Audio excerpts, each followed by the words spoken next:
আসসালামু আলাইকুম গাইস। 34 বডির কামিজ কাটিং শেয়ার করব।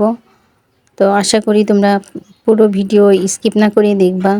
তো আমি এখানে ফ্রন্ট পার্ট এবং ব্যাক পার্ট দুই পার্টই মাছ থেকে ভাঁজ দিয়ে আমার দিকে জোড়া সাইডে রেখে এখন ঝুলের মাপ নিচ্ছি। ঝুল হচ্ছে 44, তো এখানে আছে 45। তো আমি পুরো কাপড়টাই ঝুলের জন্য নিয়ে নিলাম। আর বুক যেহেতু 34, তো সেই জন্য আমি পুট নিচ্ছি 6.5। মহড়াও 6.5 নামাইছি, কোমর নামালাম 14 আর হিপ নামাচ্ছি 21 ইঞ্চি। এখন আমি মার্জিন টেনে নেব।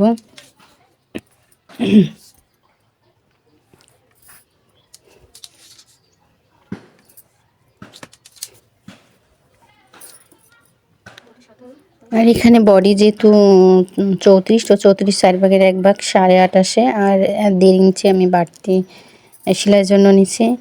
আর কোমর যেহেতু 15, তো 15 4 ভাগের 1 ভাগ 7.5 আর 1 ইঞ্চি নিচে আমি সেলাইয়ের জন্য। আর হিপ যেহেতু 34, তো 34ও 34-এর 4 ভাগের 1 ভাগ 8.5 আর 1 ইঞ্চি সেলাইয়ের জন্য নিচ্ছি। আর নিচে ঘেরের জন্য আমি 12 নিচ্ছি।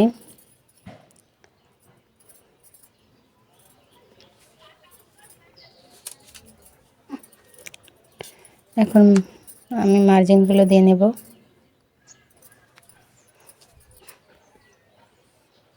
অনেক আপুই বলে যে আপু একটু স্লো করে দেখান, ভিডিওগুলো দ্রুত দেখান, কিছু বুঝি না। তো সেজন্য আমি একটু বড় ভিডিও তৈরি করলাম তোমাদের জন্য।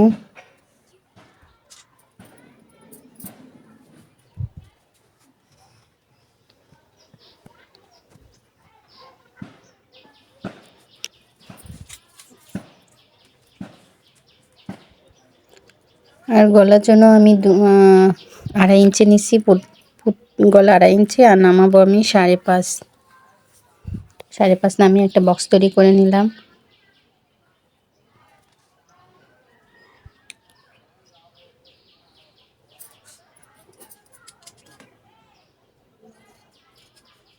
তোমাদের সাথে একটা কথা শেয়ার করি, যারা এখনও আমার পেজটা ফলো দাও নাই, তো আমার পেজটা ফলো দিয়ে নিও, আর লাইক কমেন্ট শেয়ার করতে ভুলো না।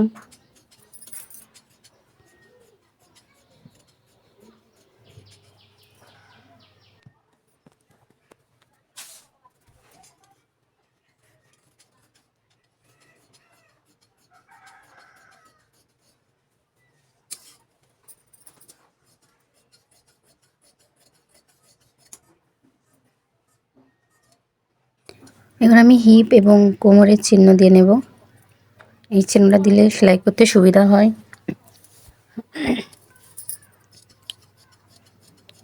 আর আমি সামনের গলা একটু ডিজাইন দেবো, তাই সামনের গলাটা এখন কাটিং করব না, আমি এখন পিছনের গলাটা কাটিং করব। তো পিছনের গলার জন্য আমি পুট নিব 2.5 ইঞ্চি।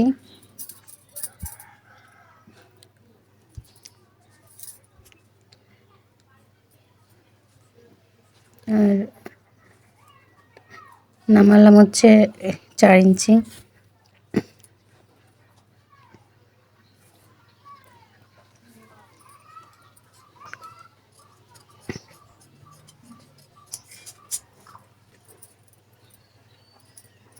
এখন আমি পিছনের গলার পটিটাও কেটে নেব একই সাথে। অনেকে গলার পটি কাটতে পারেন না, ঠিক এইভাবে একটা কাপড় 2 ভাঁজ করে রেখে গলাটা কাপড়ের উপর রেখে এভাবে কাটলেই গলার পটি কাটিং হয়ে যাবে। গলার পটি কাটিং করতে আসলে অত বেশি কঠিনও না, যদিও প্রথম কাজ শিখলে একটু কঠিন কঠিন মনে হয়। এখানে আমি 2 ভাঁজ একটা কাপড় নিয়ে আরও একটা ভাঁজ দিয়ে 4 ভাঁজ দিয়ে নিছি। এখানে কাপড় আছে 17 ইঞ্চি। তো আমার মোহরা যেহেতু 6.5, তাই এখানে 2 ইঞ্চি 6.5 7.5 ইঞ্চি নিচে। আর মোহরার জন্য নামালাম 3 ইঞ্চি। আর এখানে মোহরের জন্য আমি 6 ইঞ্চি নিচ্ছি। এখন আমি মার্জিনগুলো দিয়ে নেব।